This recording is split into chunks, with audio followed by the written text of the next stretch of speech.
Hello and welcome to the Wisconsin Drunken History Podcast. We are your hosts, Eric Sturgeon. And I'm Russell Sorry. This podcast is about all things Wisconsin, history, music, and culture. While drinking a few brews. Though we don't often use strong language, the jokes and the content is not intended for young audiences. Listener discretion is advised. Before we begin the episode, we have to give a huge shout out to the Dangets from Madison, Wisconsin, for providing us with great bluegrass intro you hear at the beginning of every episode. The song Razzle was written by Jamie Lampkins, but is performed on behalf of Tom Wasselchuk and the Dangets. If you have a chance, check these guys out at dang-its.com for upcoming shows, music, or on how to book them for weddings, parties, and etc.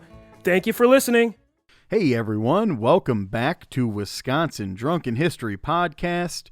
We have a rockin' show for all of you today. But before we jump in, we want to remind everyone to like, subscribe, rate, and review. The YouTube is massive. We really need some help over there.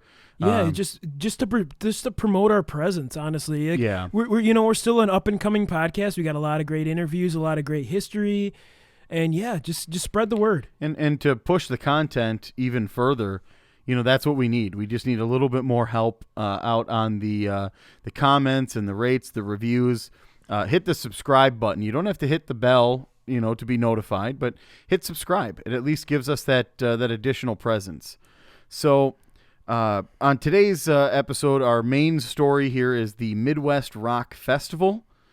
We have another edition of How Many Local You At? We have a This Day in Wisco History, a Wisconsin beer review, and we have music from Russ's own So-So Radio, and a special guest interview, which is awesome. I love this one. Let's go ahead and wrap up this intro and get this episode underway.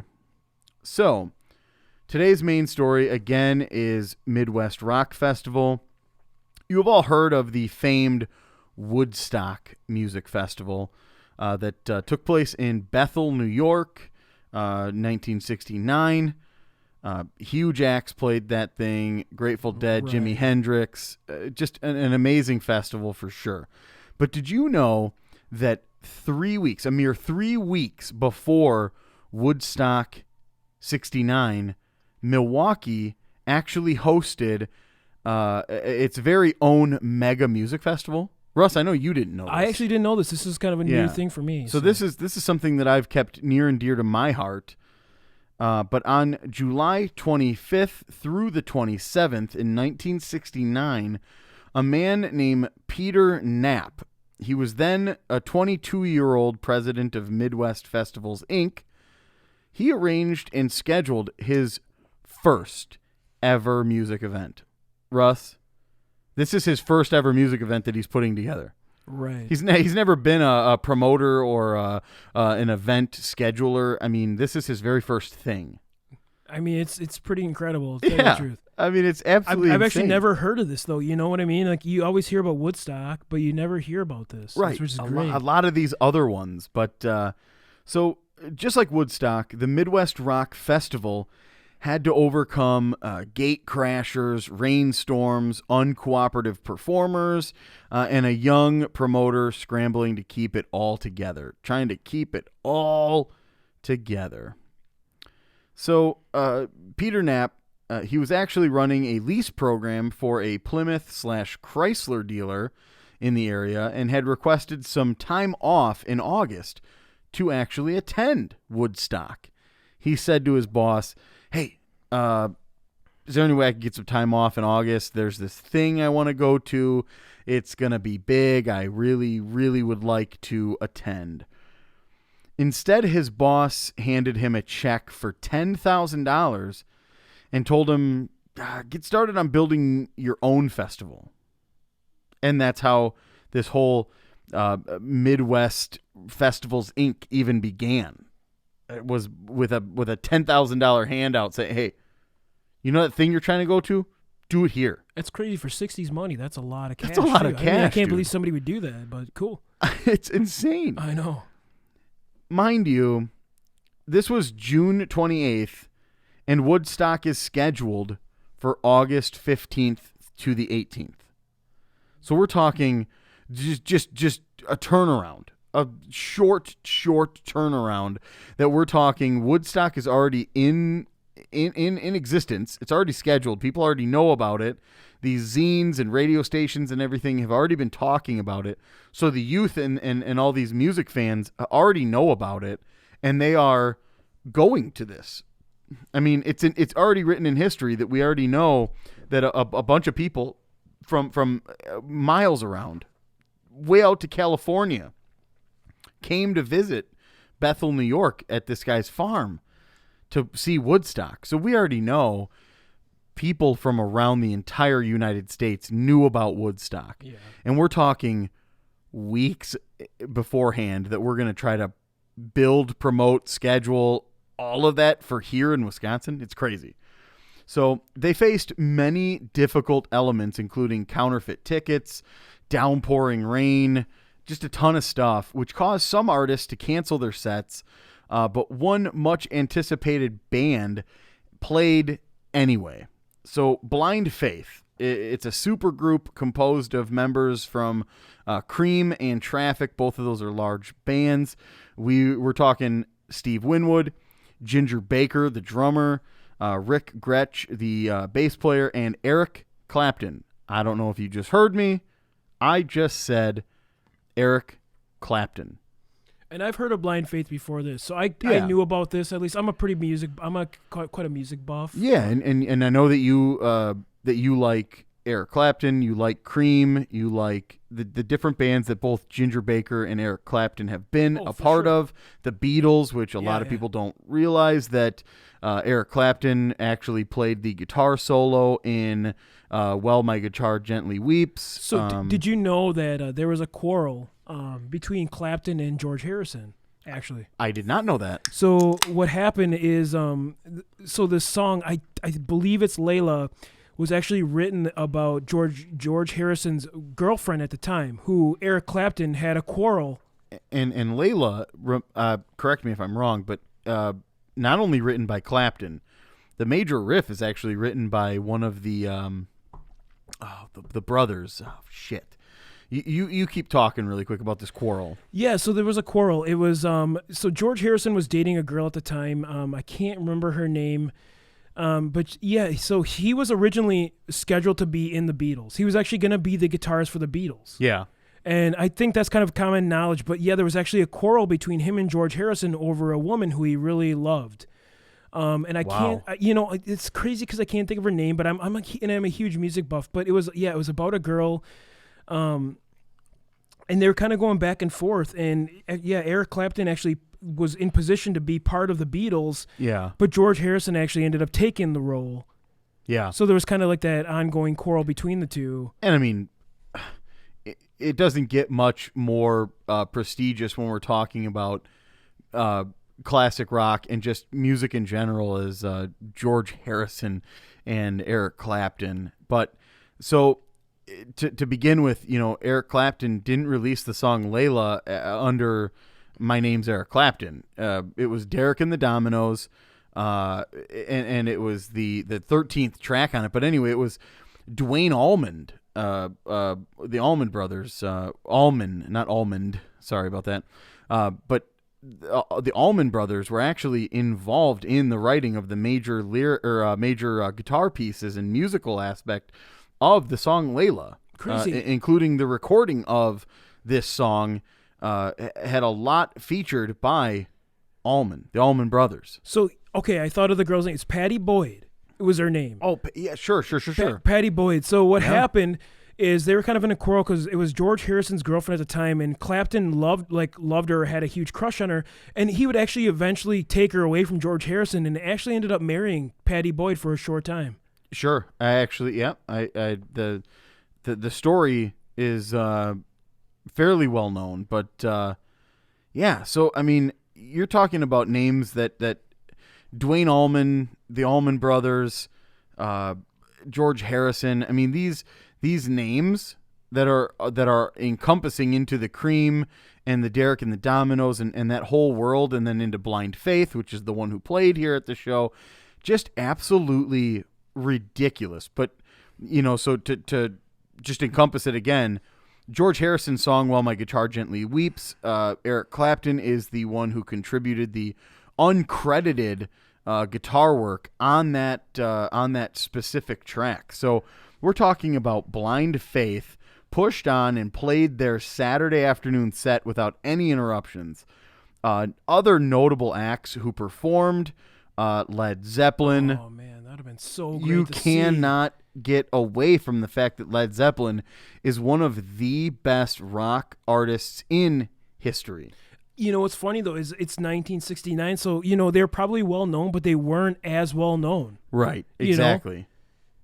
Yeah, this is sort of towards the beginning of what we all know as Led Zeppelin. I mean, they had songs written and albums produced and released already at this point, but they were formed in 1968. So right, we're talking new. A year into their career, they're coming over to the States. They're from London, for everybody listening, but they showed up in Milwaukee, Wisconsin for this sick, just awesome music festival.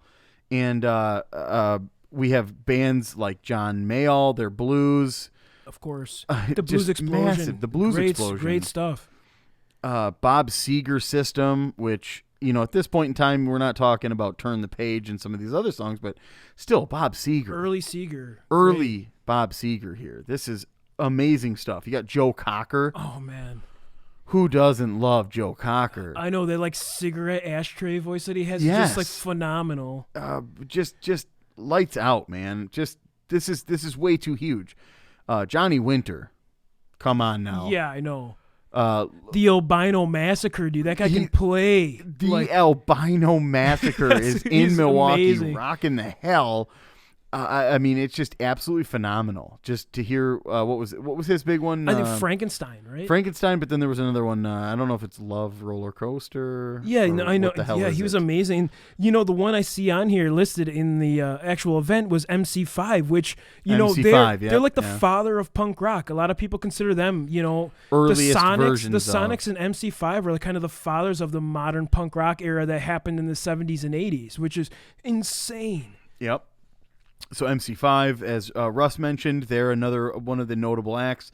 The First Edition and Sweetwater, which was the band that was originally scheduled to open Woodstock. A lot of people may have seen some of the newer documentaries and stuff that have been written and produced and filmed for Woodstock.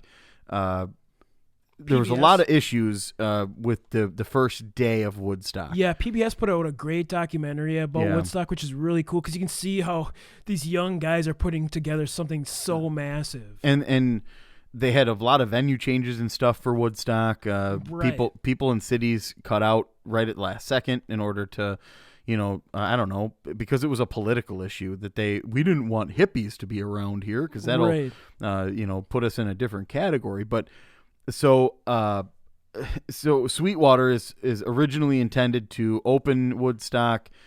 There was a lot of travel issues with Woodstock. The county roads that existed then could not potentially move all of the expected traffic. People got stuck miles and miles out, just ended up parking their cars and walking the rest of the way, which is crazy, but it's still it pushed on. Right. Woodstock is another one of those, and again, we're not here to be like Woodstock sucked and this Midwest Rock Festival is the better one. But a lot of people just don't realize that there was something that we did here in Wisconsin that could rival, I guess, even the size or the significance of Woodstock. So, yeah. So anyway, the band Sweetwater played here at this festival. Absolutely phenomenal. So this festival took place at the State Fair Park. So we right here in Milwaukee, just outside. It's West West Allica, Dallas. technically West Yep. Allica. So it was a flatbed trailer, was parked in the infield of the racetrack, directly in front of the grandstands. That was the stage. That was the makeshift, here you go. Go ahead and play on the back end of this truck. Despite the rain and different ticket issues, everyone seemed to have a great time. There are some bootleg recordings of the Led Zeppelin set and the Blind Faith set. Those are found on YouTube. If you simply go on YouTube, search up a Blind Faith Midwest Rock Festival 1969, something like that, Led Zeppelin Midwest Rock Festival 1969, you'll find these, and they are really actually highly rated amongst the fans of both Zeppelin and Blind Faith, which is crazy because, this isn't like a cool arena. This isn't like a normal stage or sound venue. This is just in the middle of a racetrack infield in 1969. A cool band I saw there that was in the racetrack area that actually was on a flatbed too was actually the Wallflowers. Wallflowers. I wasn't at the show with you, but it was a great show. Yeah, you and your brother and your mom went, Yep. and really good show. We've seen a few different random acts that have just been super great at the infield of the old Milwaukee Mile. Yes. Which recently actually just hosted another big race, which was something that I didn't think would happen in our lifetime, but I think it was like 2018 or 2019, somewhat of a big race was held there again. But some of the more notable acts that were scheduled but could not perform due to this, constant downpour and just awful weather that ended up happening on, I believe, this Saturday, was Jeff Beck. He's very notable. He's another guitar player. It's just kind of another up there, top guitar notch. virtuoso that's just amazing. Mm-hmm. And then Jethro Tull, the old flute rock artist, right? Yeah, I never know. thought you'd use that in the same sentence. You know what's funny is like the rain and the water. I mean, everyone kind of had an aqua lung, so we probably should have been there, man. And just fluting it up. Yeah. Hey, you know what? Who doesn't love a rock flautist? So, really, the big takeaway here is Milwaukee has long since had a great history with music and specifically with some really notable artists. And although Woodstock happened a mere 3 weeks after this particular show, the Midwest Rock Festival, we didn't have the Grateful Dead. We didn't have Jimi Hendrix. We didn't have, Dylan and there was Janis Jefferson Joplin Airplane. Jefferson Airplane. There was Joe Cocker did play. He did play there. Here. There were so many good ones. I mean, just so many notable ones. So, but we did have a phenomenal turnout, a phenomenal show, and I just can't believe that that's something that it kind of goes unspoken about, unheard of. Like I said, I haven't heard about it before you mentioned it to me. Yeah, I'm really taken aback by, what can happen with persistence and with, your ability to just stay aggressive and stay driven. You can do whatever you want. Put a damn rock show on right here in the middle of Wisconsin, in the middle of a damn farm field. Look at all the agriculture. And now for a Wisconsin music segment. I know that this kind of transitions super well from what we just talked about on our main segment, but today's artist is actually pretty near and dear to us here at the Wisconsin Drunken History Podcast. The group is known as So-So Radio, or was known as So-So Radio. The song is Mohenjo-Daro. Russ, I'm going to let you take a little bit of this, and I'll ask a few questions as we go along the way. Yeah. But this was your group. Yeah, so obviously we had Sam in our first episode. He did a song for us, but he was a drummer in the band, and we had a singer, Ryan, and I did some backup vocals for the band. And so we were called So-So Radio. The song's Mohenjo-Daro. And one great thing that happened in my lifetime was playing with this band. We actually were able to travel. We played a lot of, venues in the Midwest. One great thing that happened to me is there was a show, Scrubs, where we were featured in the episode called Our Drunk Friend, which I like. It was just such a huge deal for me. Like like the song you can't hear very well. It's in the background of a bar scene. There's a band kind of playing our song in the background. And it was just kind of like a huge thing for me, like an eye awakener. And I met a lot of good people. I met a lot of good friends. I actually met my ex-girlfriend, Crystal Lassen, while I was kind of touring with the band. Yeah. There was just a lot of good times. We played with a lot of good bands. The Hold Steady, Mashallah, which is like a kind of like a, I don't know how you'd say, like Rastafarian type music, I guess, kind of Bob Marley-ish. Sure, reggae-ish. Yeah, it was reggae, and it was really cool. It just met a lot of great people, a lot of good bands. I played at Cactus Club, pretty much a lot of the main venues here in the Midwest, and the Frequency, just to name a few. And it was just a really cool experience. And I know you're a huge musician. We've been in bands together, and we both have a huge love for music. And this was one of really cool times in my life, actually. Yeah, I know Sammy and yourself and your brother, your stepbrother Monty, we've all kind of toyed around with music and tried our hand at different things and just kind of enjoyed each other's company. But so for this particular track, like, where was this one recorded? Where did you guys do your work? Yeah, so I don't know if anyone's ever heard of a band. They're called the New Loud. They're really cool. They have a really great sound. But the one of the people who are in New Loud, he owns Bobby Peru's studio in Milwaukee here. I think it's actually considered, it's like the suburbs, so I think it might be West Allica. I can't remember. West Allis. I guess we call it West Allica. West Allica or Dirty Stale. So I think it's kind of more in that area, but he has produced some really good music, including Fall Out Boy. He was original one. Yeah, so he recorded Fall in that Out Boy's studio. From Chicago, Illinois. It was just a great experience. I met a lot of cool people, a lot of friends. I still have friends. I rode a train with the drummer. Yeah, he lives up in actually Germantown. Yeah. By my mom's house. The drummer from Fall Out Boy is still there, actually. Still has a great house there. I was riding the train down to Chicago. He happened to be on Andy Hurley. Yep. And I saw him, and I was like, "Hey, are you by chance?" And he's recognizable. He's yeah, for sure. You can notice him. Used to have a just massive head of hair. Yep.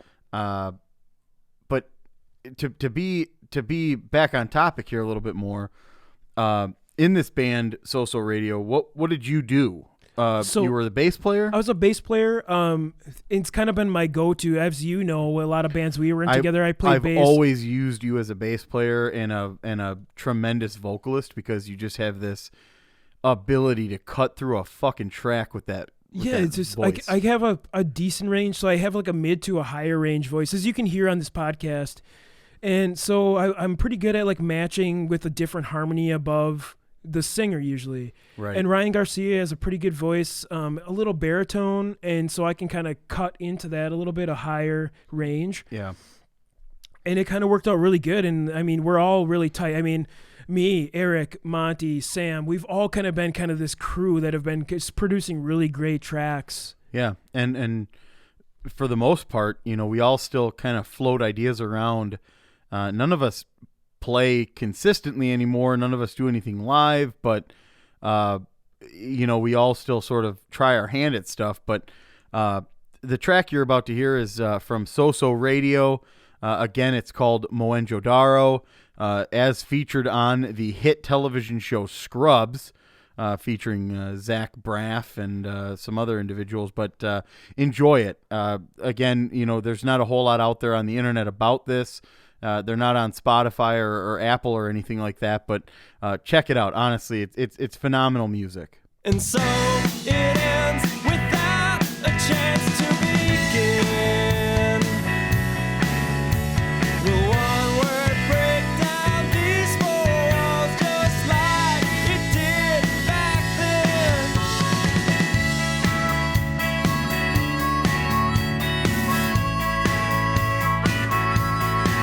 Hey, darling, I really want to break your heart,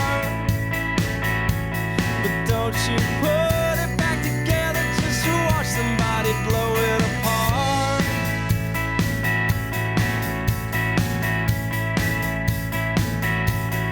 I gotta tell you a thing or two before we start.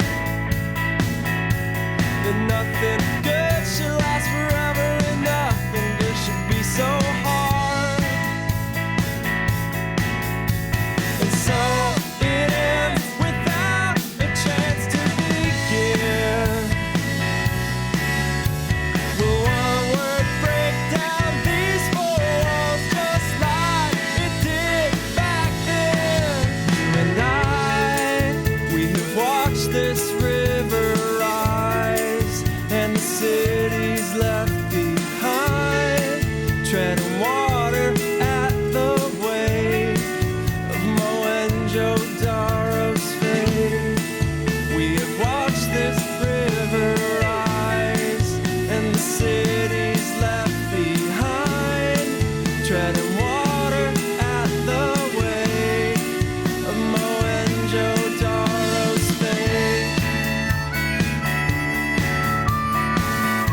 into another situation without a good reason to stay.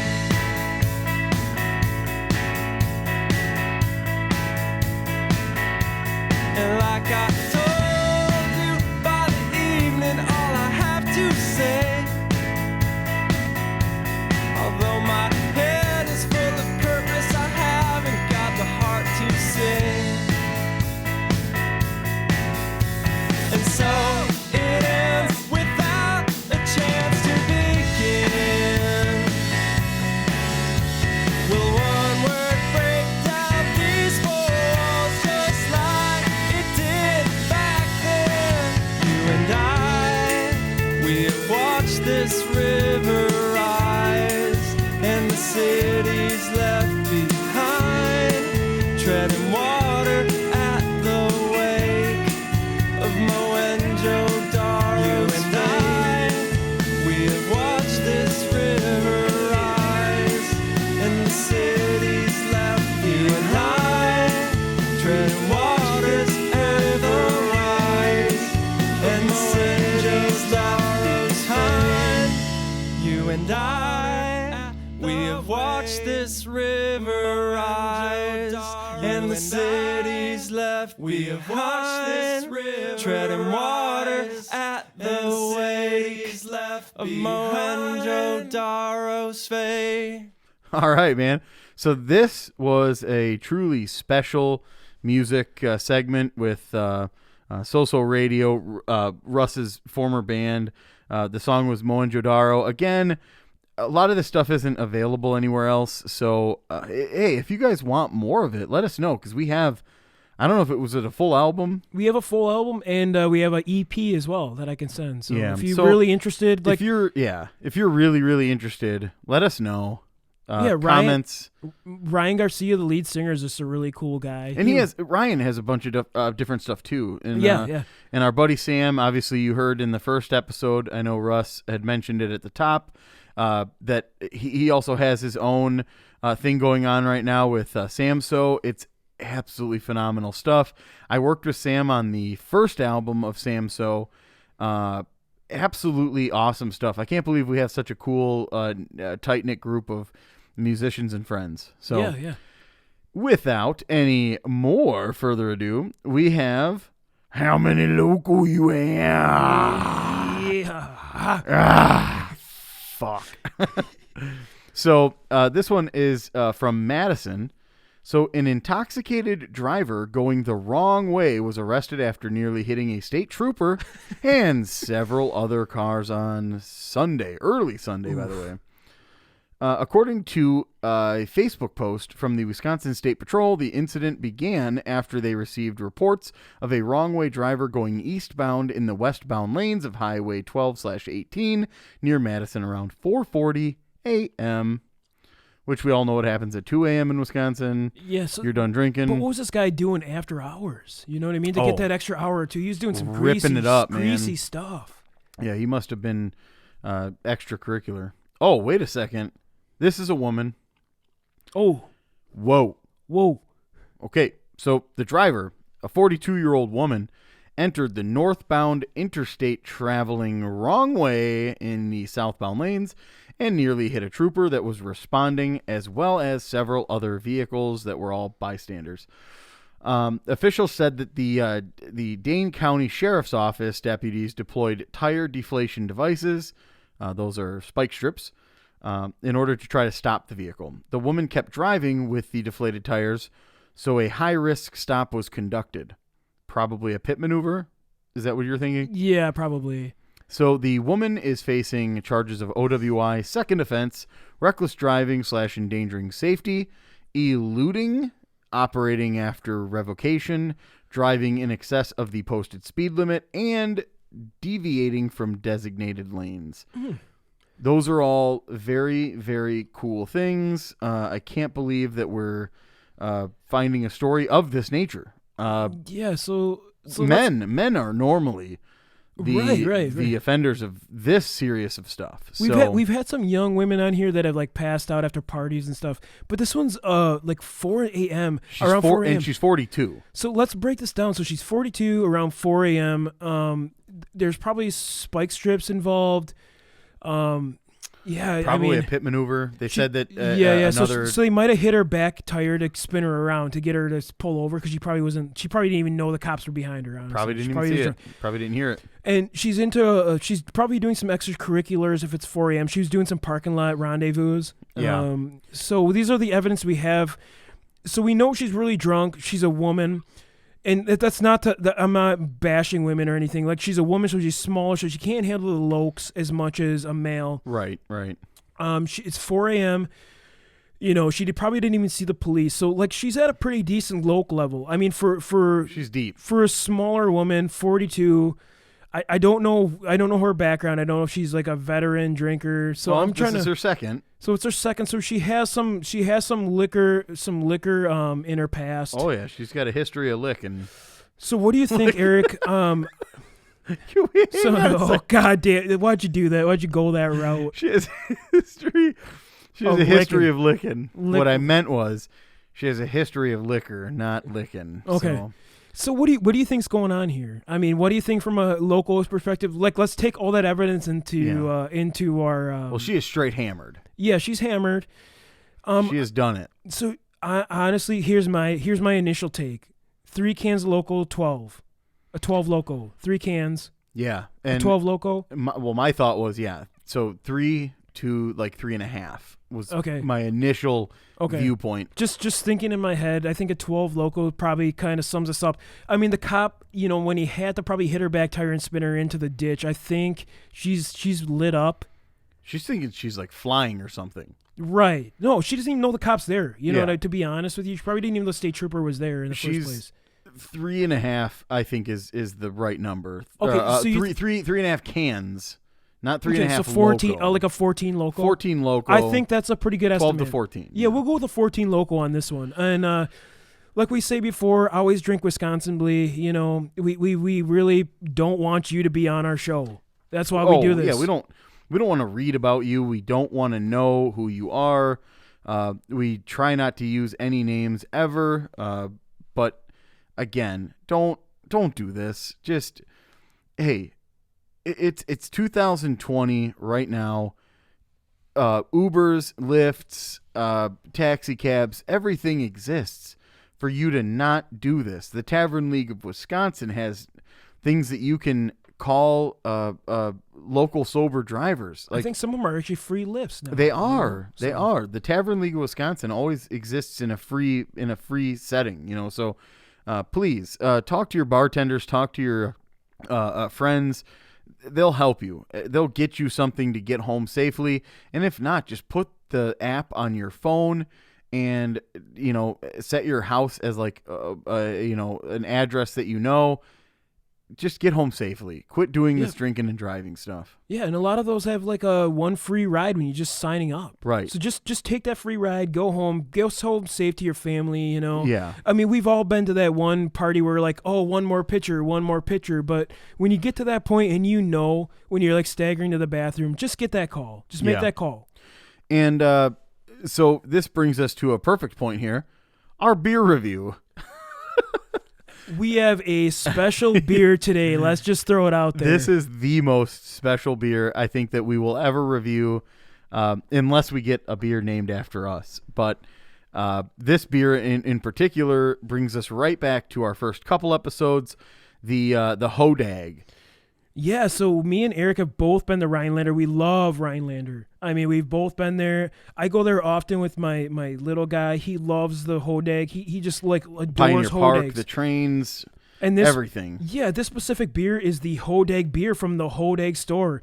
Limited release. You might not even be able to find it at this point. I would say by the time that you hear this, it's probably already off and it wasn't even on shelves.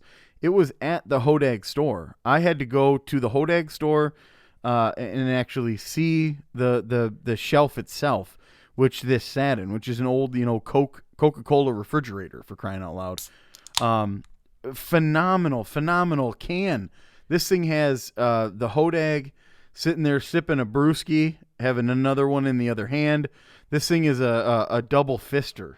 Yeah, he's a cryptid just sucking down some brews.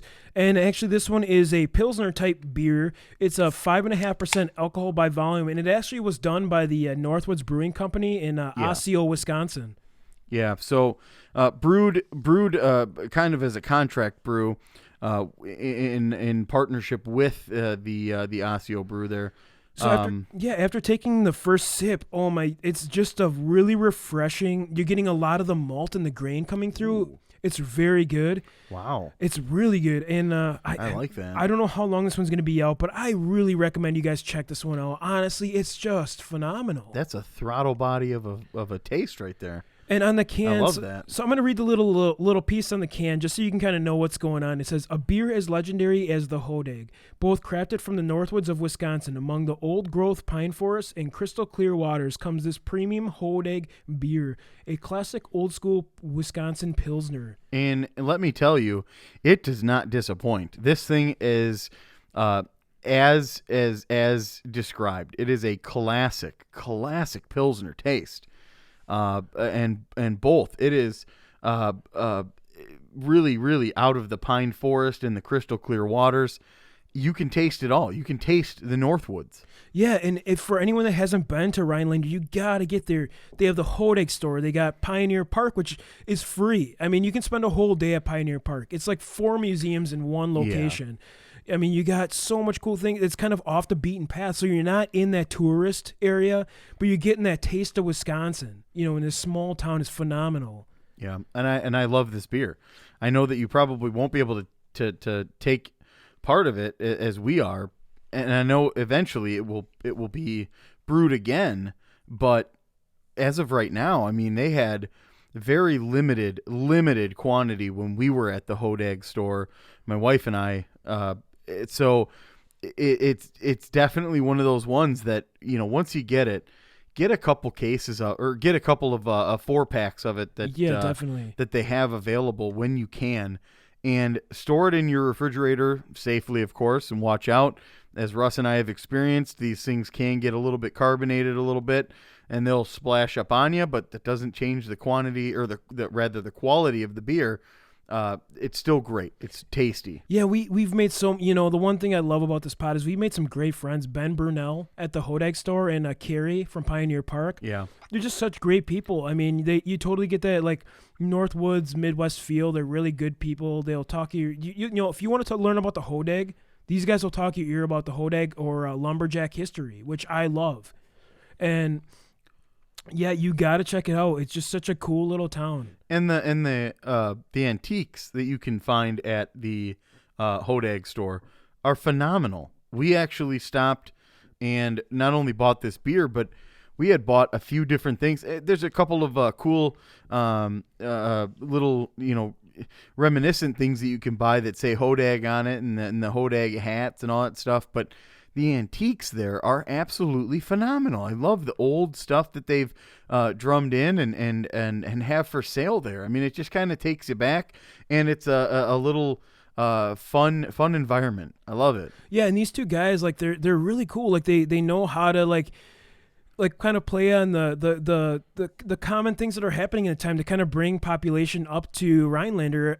The one latest one was the guy on the longboard sipping on cranberry juice. Yeah. And they actually have a video. Vibin'. They have the vibing Hodag sipping on some cranberry juice. And shout outs to the cranberry farmers up north. I mean, Wisconsin provides a lot of cranberries to Ocean Spray. Pretty much the most. I know. So we're a huge cranberry. But yeah, please check this out. If you can get up to the Hodag store, if you can get up to Rhinelander, pick this thing up. It's great beer, phenomenal crafted. When it comes to lager and you're trying to branch out from your standard domestics, this one is a great gateway beer. Yeah, this is a phenomenal drink. All right, today we're here with Andrew from Badger State. Andrew, can you give us a little history about Badger State? How you guys got started? Yeah. And thank you guys again for inviting us to come on the show with you and talk a little bit. So Badger State Brewing was founded by myself and my two co-founders about 7 years ago, going on 8. 2012, we started the permitting process. Myself, Sam Yonda, and Mike Serby had all met, kind of become homebrewing buddies. Mike and I knew each other from back in middle school. We grew up playing sports together, and Sam and Mike were actually cousins. Sam had learned how to homebrew from a friend, and I actually received a homebrew kit as a Christmas gift. Went to Mike because I knew he had a cousin who had brewed before, and that's how the three of us all just started hanging out, making beer in the garage on weekends and stuff like that. So the timing was really, I think, kind of what pushed us into the start of the success of where we are today. I had just graduated college down at UW-Madison and moved back home. I was in the process of applying to law school. Mike was back home as well following college. He was up at Eau Claire. And then Sam was actually working in Green Bay at just a kind of a basic entry-level job. But essentially, I started writing the business plan. And I knew that, looking around the Green Bay area, there might be an opportunity for a true brewery, a production brewery, to open. So we had 2 brew pubs that had been around since the mid-90s, and they were very food focused. Our thing from day one was just that we wanted to focus on beer. And so we kind of started the business plan process. I proposed it to Sam, said, "Hey man, you'd have to leave your job, but I think you would like this a lot more." Yeah. And, You saved him. Sorry, go ahead. I was going to say you saved him. Yeah. Quite possibly. Yeah, quite possibly. Although he'll probably never admit it to my face. And I'm okay with that. No, but, I knew that in order to make it work, I would need at least one, if not both of those guys there full time with me, right? You got an idea, but you can't be, the business partner and the one running the brewing operations. And so once we got, the process rolling again, that is kind of how things unfolded. So Sam is there today with me full time. Mike is actually an optometrist. He had already committed to going to optometry school and had taken out the student loans and stuff. So he was kind of stuck, but he actually ended up getting a job back in Green Bay and still spends a considerable amount of time working with us on things like packaging. He's huge and instrumental. Anytime, we're running an expansion or installing new equipment, he's kind of a tinker, just like Sam and I are as well. But Sam and myself are there every day today, and Sam's running the brewing operations. I'm running the sales, the marketing, all the other fun stuff. And then we still get together and come up with new beer ideas. Cool. And new recipes, just like the good old days. So that's kind of the fast version, in a nutshell. Awesome. Nice. It's been a wild ride. So we got to ask you, talking about experimental beers, anything you recommend that's coming out that we need to try?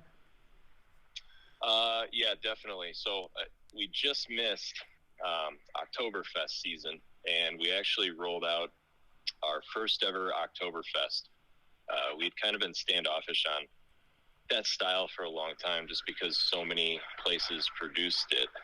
And what we decided to do was kind of a variation of our top selling beer. That's our craft lager. It's Brewski. It's the beer can that looks like the state license plate. Yep. Oh, yeah. Super recognizable. I don't know if you guys have seen it. Yeah, definitely. Right on. But we did an Oktoberfest kind of take on that in an orange can with black lettering, which was super, super cool. Perfect for hunting season, gearing up in Wisconsin, Halloween with the orange, the whole 9 yards. And to boot, the beer turned out fantastic. Definitely unique. We're definitely very proud of it. Yeah, I But wonder. I think that one's just about sold out. There might be like 5 cases left at the brewery. So I wonder if the DNR considers that part of your orange get-up if you have a couple cans in your hand. I would say yes. Okay, I think great. It's completely fair game to have one of those in your hand. Awesome. Yeah, and it follows all the regulations and guidelines when you're out in the woods. Blaze orange. Exactly. Safety first, right? Perfect. Absolutely. And then I know things with COVID have been pretty weird, but do you guys have any like regular events at the brewery currently? Yeah, we've actually found a lot of success in the past couple months with drive-in concerts and drive-in events. And that really has seemingly turned into a trend that we've seen unfold around the country. So that's been pretty cool to see. We've got some more stuff going on this fall, and we're really just pushing, our outdoor spaces. Our indoor spaces are, open again, and we've been able to socially distance our tables.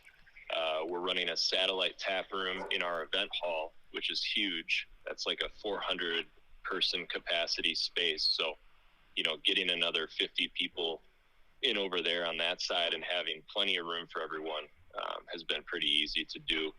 But, yeah, as far as events go, we're still trying to focus on beer releases. We've got our Tiki Tom Slushy series. Oh, nice. Releases kind of coming up on a regular basis. I don't know if you guys have seen that. We'll have to try to get you some. Yeah, definitely. I would love to try it. Yeah, and slushy beers are, they're all the rage right now. So rather than just doing fruit flavors, ours are kind of cocktail inspired, which has been really cool. So we just released our Tiki Tom. The nickname for this one was the Tweaky Tiki. We actually did a coffee cocktail inspired slushy, which is something I've never seen anyone else do.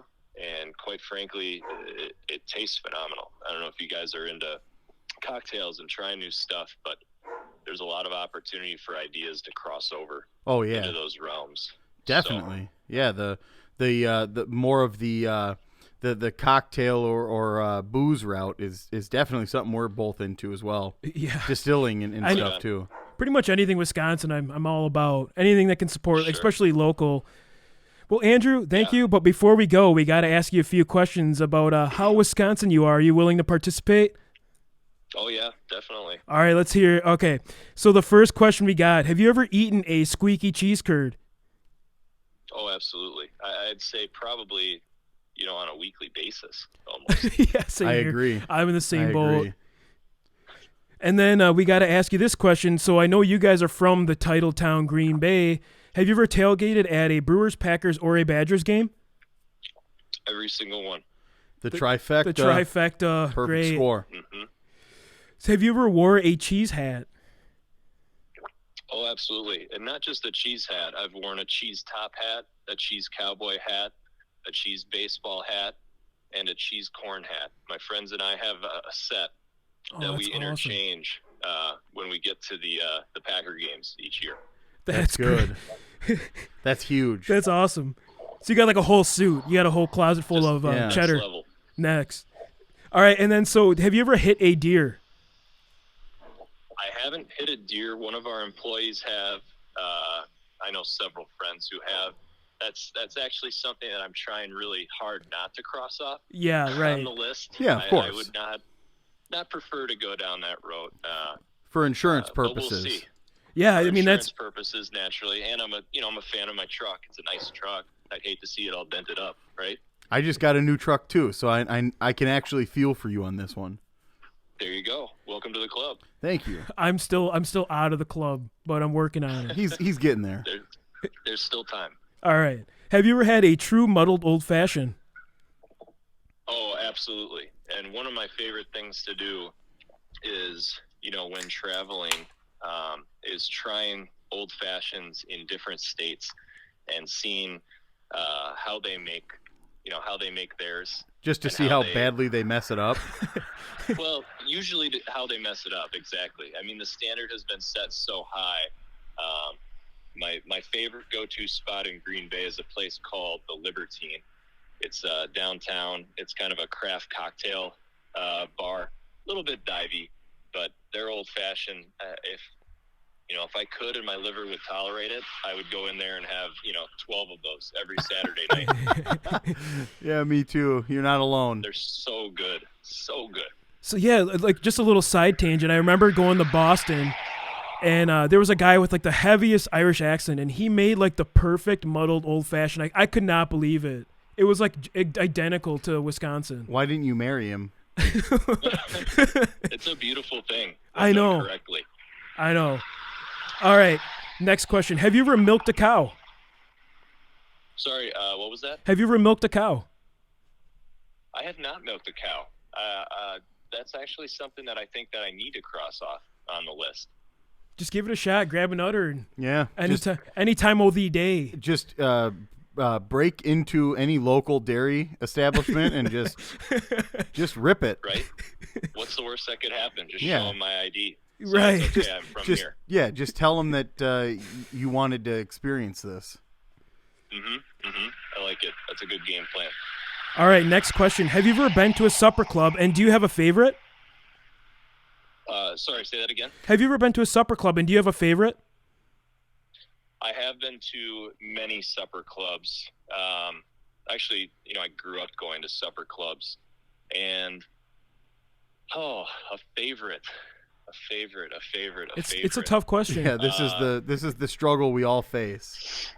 Yeah, I'm gonna throw out just a couple here because they all hold different places in my heart.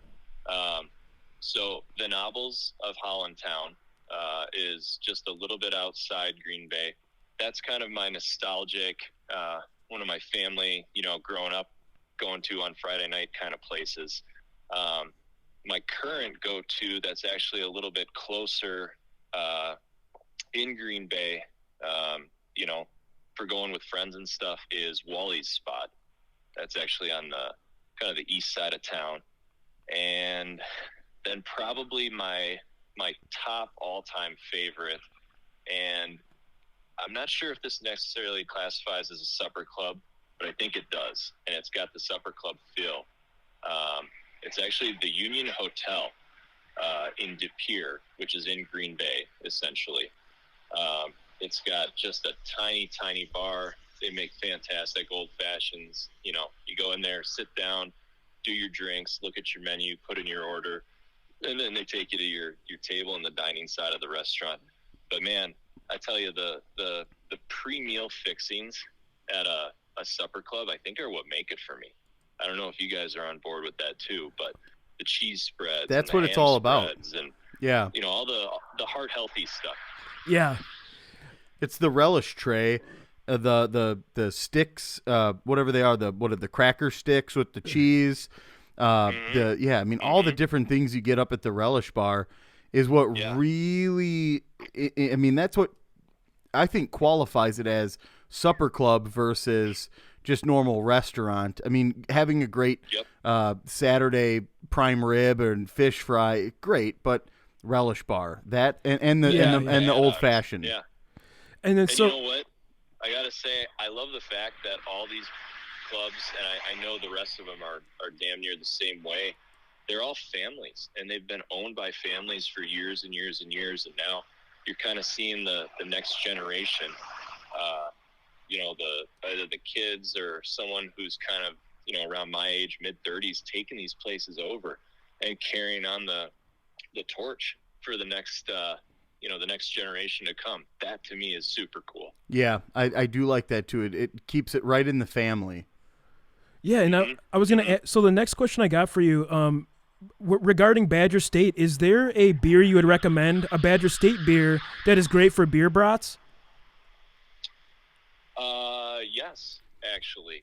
And, we might have to send you guys a little care package, but we've got a local meat producer, Maplewood Meats, fantastic spot, top-notch butcher, all house cuts, every type of meat you can think of. They actually make their house beer brats with our Belgian wit beer. Ooh, great. Yep. I'm in. So that is the Walloon wit beer. It's kind of an interesting story. We tested numerous beers over the course of several months. and the family that owns Maplewood are very close friends of ours. Grew up, again, played sports, went to school with their son Brad, and we found that the coriander and kind of that citrus accent in the wit, along with just a little bit of that bready Belgian yeast, goes perfect with their blend of spices that they use in that beer brat.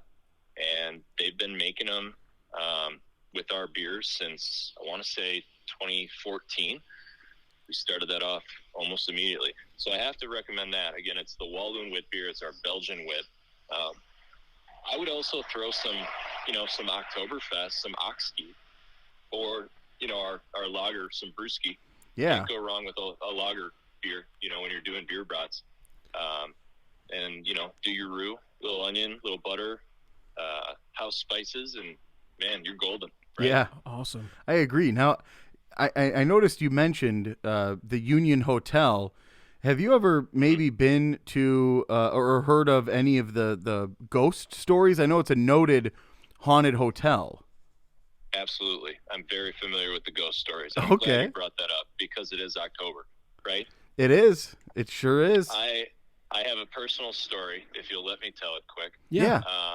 And this is how I verify it. This was prior to me realizing or being told that the hotel was haunted.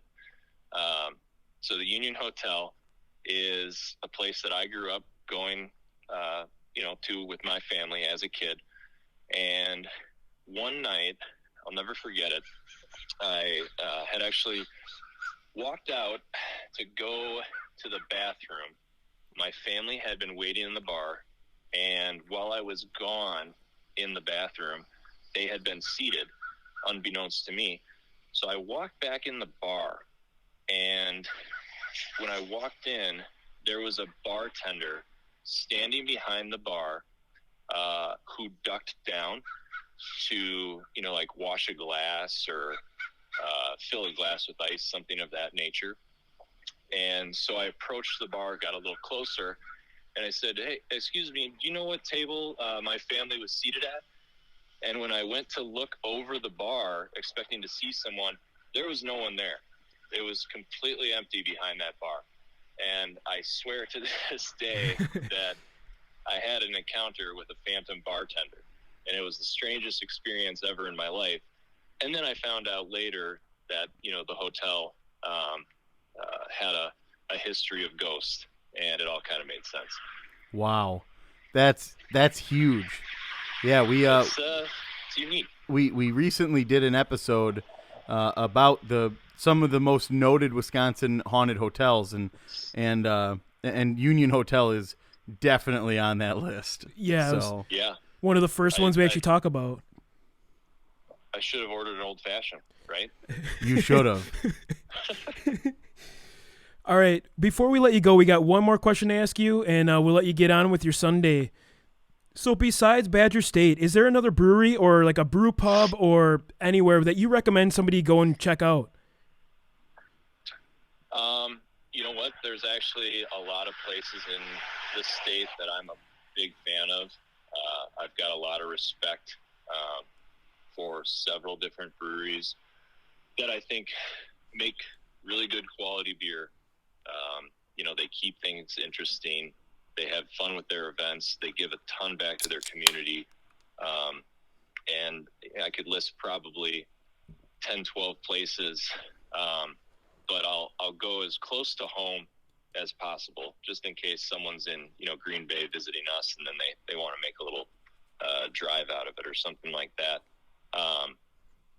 In town, my two favorite kind of small spot tap room brewery friends would have to be Still Make Beer over on the east side, and then a little bit further out, Door County Anapee Brewing has a small little cozy tap room.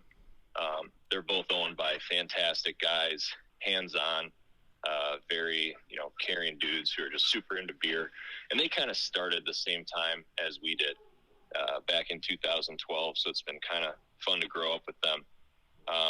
And a little bit further south down in Neenah, Lion's Tail Brewing, making some really good beers. Again, super good dudes running that place down there. Good family-owned spots. I think that's what it's really about for me.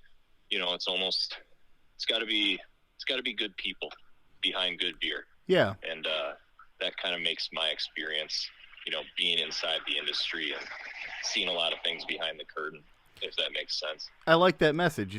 It's as much about the product as it is about the people.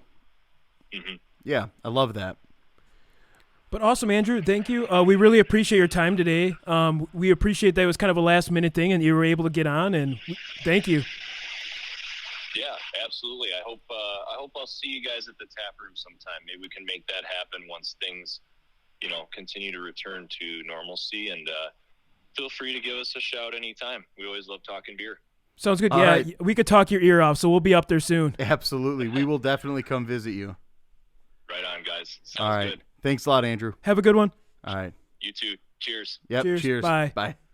All right. And we have a This Day in Wisco history for ya. 1887, Georgia O'Keeffe is born. So this is 11/15/1887. So on this date, Georgia O'Keeffe was born in Sun Prairie. That's by Madison there. A little north. Yeah. Yep.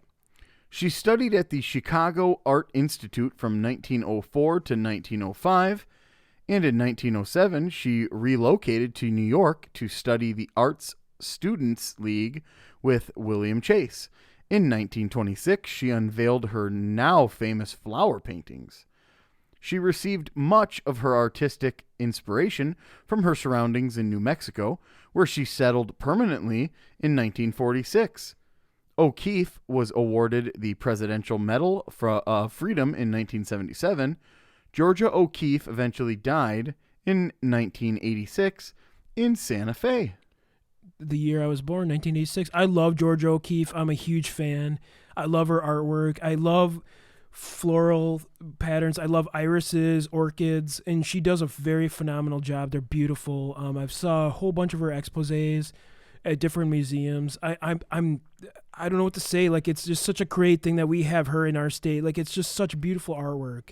Yeah, I mean, it's absolutely phenomenal. They're absolutely beautiful. I don't think anything more can be said than these are absolutely wonderful works of art. All right, that concludes this episode of Wisconsin Drunken History Podcast. If you enjoyed this vulgar display of Wisconsin, we recommend you subscribe via SoundCloud, Apple Podcast, Google Play, Spotify, Stitcher, and TuneIn. Also, leave us a review on any one of those above-mentioned sites, and we can read one at the end of every show. Follow us on social media, and feel free to reach out, especially if there is a piece of history or weird news you'd love us to share or research, as well as highlight some local artists or music. Our website is projectcapestudio.com. I'd also like to thank my friend and past coworker, Steph Skiback, for providing us with awesome podcast cover art, as well as the Dangits for intro and outro music, and all of you for listening.